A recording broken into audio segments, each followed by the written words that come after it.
Selamat siang, saya Angelina Natalia Aritonang Simaremare dengan NIM C0D018007, Program Studi Perpajakan Kelas F, Fakultas Ekonomi dan Bisnis. Saya di sini akan menjelaskan materi tentang menjelaskan aspek fiskal dari aset lancar berupa beban dibayar di muka. Konsep pencatatan akuntansi biaya dibayar di muka. Pencatatan biaya dibayar di muka dapat dilakukan dengan dua pendekatan, yaitu pendekatan neraca atau pendekatan harta dan pendekatan laba rugi atau pendekatan beban. Jika suatu perusahaan sejak awal melakukan pencatatan biaya dibayar di muka dengan pendekatan laba rugi, maka seterusnya harus konsisten. Begitu juga sebaliknya. Biaya dibayar di muka ini tidak bisa langsung diperlakukan sebagai biaya secara langsung, tapi harus dicatat sebagai aktiva di dalam neraca. Pada praktek bisnisnya, biaya dibayar di muka biasanya digunakan untuk mencatat transaksi-transaksi yang memiliki keterikatan waktu tertentu. Perlakuan pencatatan biaya dibayar di muka juga harus dilakukan pada transaksi-transaksi lain selama sifat dari transaksi tersebut memenuhi syarat sesuai definisi dan penjelasan-penjelasan di atas. Pajak penghasilan pasal 4 ayat 2 dari penyewaan tanah dan bangunan.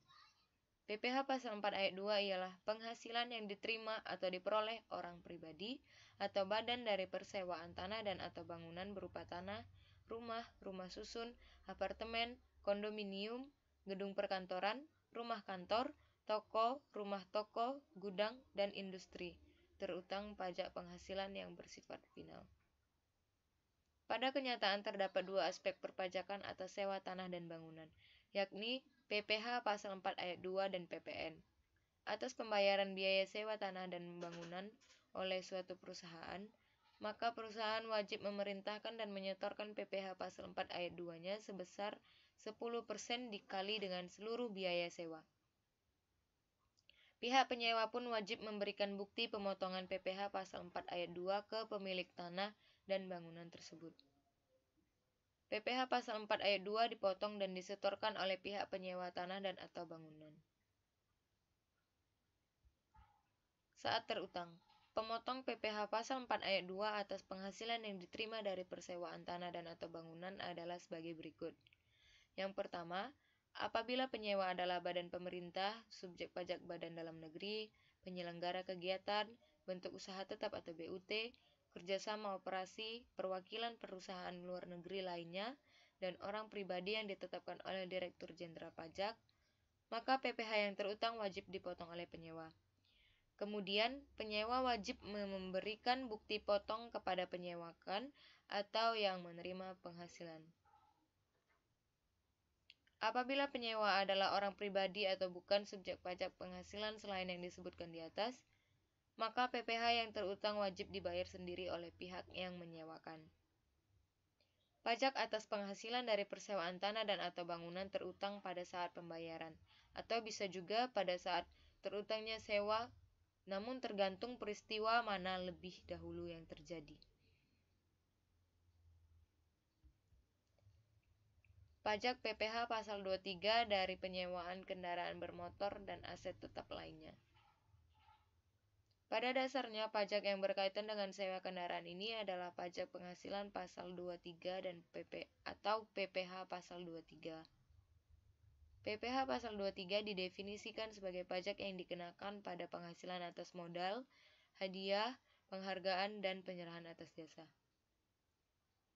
Tarif sewa kendaraan berdasarkan PPh pasal 23 adalah sebesar 2%. Bagi wajib pajak yang tidak memiliki NPWP, akan dipotong 100% lebih tinggi dari tarif PPh pasal 23.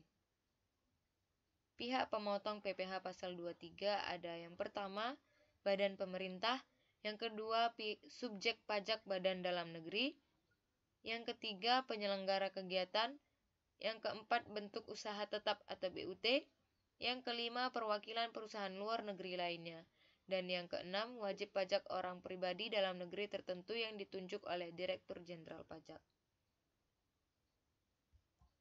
Aset tetap lainnya mencakup aset tetap yang tidak dapat dikelompokkan ke dalam kelompok tanah. aset tetap lainnya diakui pada saat aset tetap lainnya telah diterima atau diserahkan hak kepemilikannya dan atau pada saat penguasaannya berpindah serta telah siap dipakai. Aset yang termasuk dalam kategori aset tetap lainnya adalah koleksi perpustakaan atau buku dan non-buku, barang bercorak kesenian atau kebudayaan atau olahraga, hewan, ikan, dan tanaman. Sekian presentasi dari saya. Bila ada salah kata ataupun tindakan, saya mohon maaf. Selamat siang, terima kasih.